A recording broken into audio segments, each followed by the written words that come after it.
family, Z4C Natural here, and today we're doing a little bit of a different kind of video. And today I'm going to give, I guess, advice that I wish I had early on in my hair journey. So stay with me. I know this is a little bit different, this is a little bit woo-woo, but stay with me. So if there was one thing, one piece of advice that I could give to myself back at the beginning of my hair journey, it would be to enjoy the process.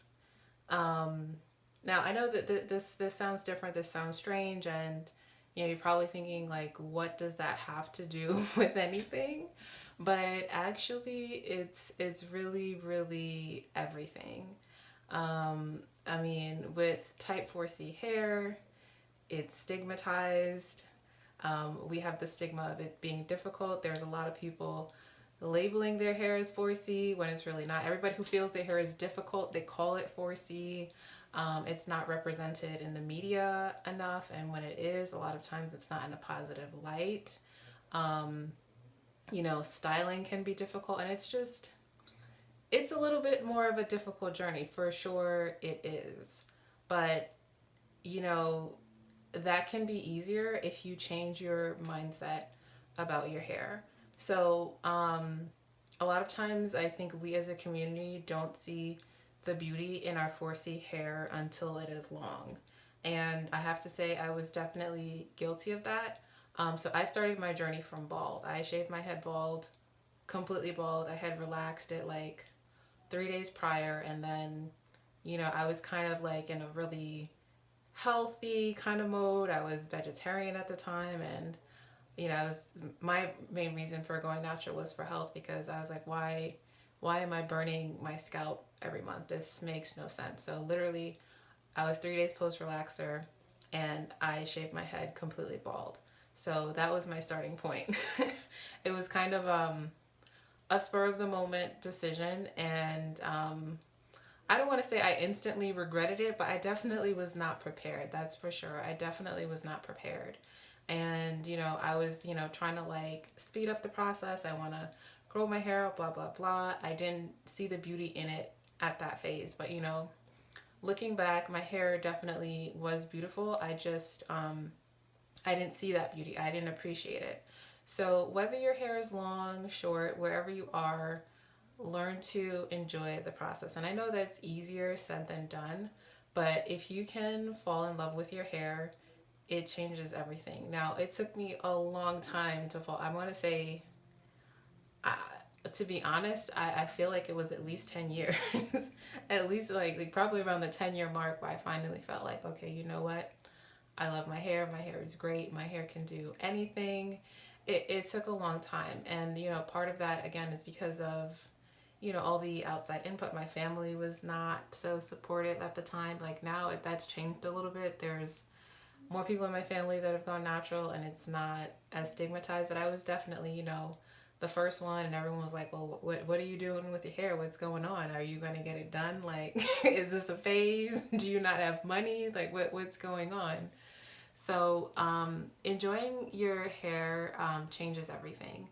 So first, like when you enjoy your hair, you handle it differently. When you handle your hair with care, with love, it definitely responds. You have less breakage, and you just save yourself the frustration. I've definitely cried over my hair. I've definitely had those moments where I didn't love my hair. I didn't feel that my hair was beautiful. I felt like I was being criticized. Not felt like I was being criticized by, some people. Some people were very vocal about my hair. Sometimes strangers, everybody had an opinion. But if you can find that self-love and that care, and, if you can approach your hair from that space, you're going to have a different journey. So a few things that helped me get there. So number one, styling my hair less. So with type 4 hair, wash days are intense. And if you do this every week, several times a week, every day, I mean, there was a time where I was washing my hair daily. It's going to be a lot. It's going to be a lot. It's going to be stressful, and really it's not even the best thing for your hair. So by styling your hair, or rather styling and washing your hair less often, it's going to minimize some of that frustration, and you will actually look forward to your wash days. It'll feel like a spa day. Number two, not straightening it. I used to straighten my hair. I don't want to say too much, but I used to straighten it definitely more often than I do now. Part of that was, I wanted to see how long it was. My hair shrinks up. I want to say it's at least 80 to 90% shrinkage. So I wanted to see how long it was. I was like constantly like ready with my flat iron. Has it grown? Has it grown? Has it grown? But the more you handle your hair in your natural state, the more you style it in your natural state, the more that you become accustomed to it. It grows on you, and you begin to see the beauty in it. Not to mention, it's just healthier for your hair. And I want to say the YouTuber that really inspired me to stop straightening my hair so much was Naturally Temmie. So definitely check her out. Her hair is definitely looser than mine. She has like more 4A, 4B hair type, but she mostly does, style in her natural state, and she's kind of creative. So I definitely recommend checking her out.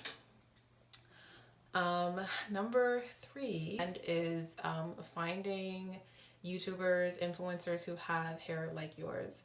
So in the beginning of my journey, I was following a lot of people who had totally different hair types, and that's fine. I'm not saying you can't follow people who don't have your hair type, but when you're constantly seeing images that don't look like you, and that's what's being raised as that standard of beauty. They're doing styles. You try to do the same style. It doesn't work. It doesn't look the same. Their advice doesn't work. It's just a recipe for frustration. So if you surround yourself with images of 4C hair, people who have hair like yours, people who are going to give advice that will work for you, it's going to change your journey. So my goal for everyone that follows my channel, for people who find my videos, is for them to be inspired and for them to fall in love with their hair. So that would be my number one tip. When you fall in love with your hair, everything will change. So I hope you found this video helpful. If you did, please like, share, and subscribe. Thank you so much.